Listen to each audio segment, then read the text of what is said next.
Hello, my dear students. Hope you all are keeping fine. So, today let's read about the first chapter, that is, Oliver Finds a Home. So, my dear students, please go through the book and read it at home properly and try to understand what it is given there. So, I will not read each and every paragraph, but I will explain you the whole chapter. So let's start. So before we start about the chapter, I just want to tell you about the extracts of this chapter or about the writer.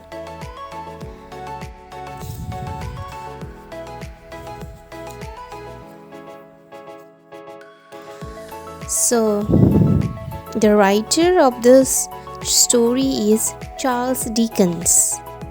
So the extract is that this is an extract from the novel Oliver Twist. The novel itself is Oliver Twist. Oliver was an orphan who runs away from the orphanage where he is ill-treated and lands in a den of thieves. The thieves take Oliver to rob a house but are stopped by the servants. They run away, leaving a wounded Oliver behind. The servants take him into the house.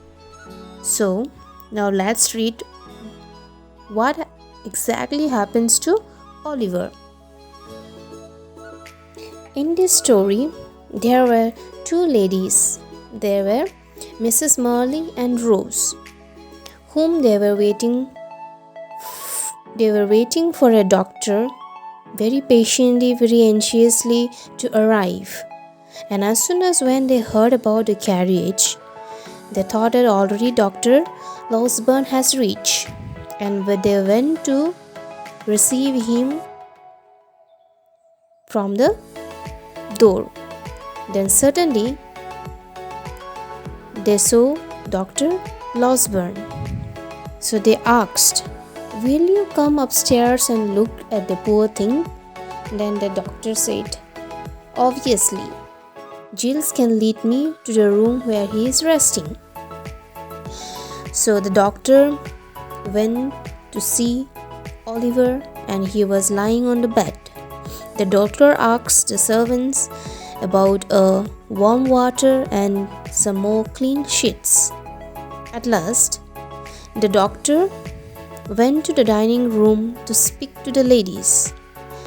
Then those two ladies asked to him, "I hope he is not in danger." "No, Miss Morley. He will be well again in a week or two." Then the doctor asked to them, "Have you seen the thief?" Then said, "No, we have not seen the thief." Then the doctor took those two ladies to the room where Oliver was resting. Then the doctor said, "This is the boy who came to rob in your house." Then they were surprised to see, and they can't believe that this poor boy can be a thief. Then they don't want to send the boy into the prison. First of all, they want to ask and they want to clarify, they want to know the things whether he is the main culprit or behind him someone is there. Then all three of them discussed the matter in whispers in other room. Then Miss Morley said, "Yes, I agree, but I certain that he is not blameless.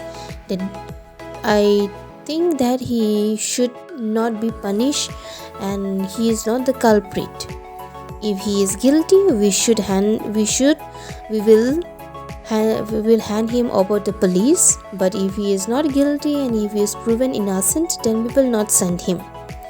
And in the evening when Oliver woke up, Oliver was tired and he also wanted to tell them about his story, what exactly had happened. Then he started saying to Miss Morley, The thieves wanted me to do all kinds of wrong things. They wanted me to rob your house, and they left me wounded here.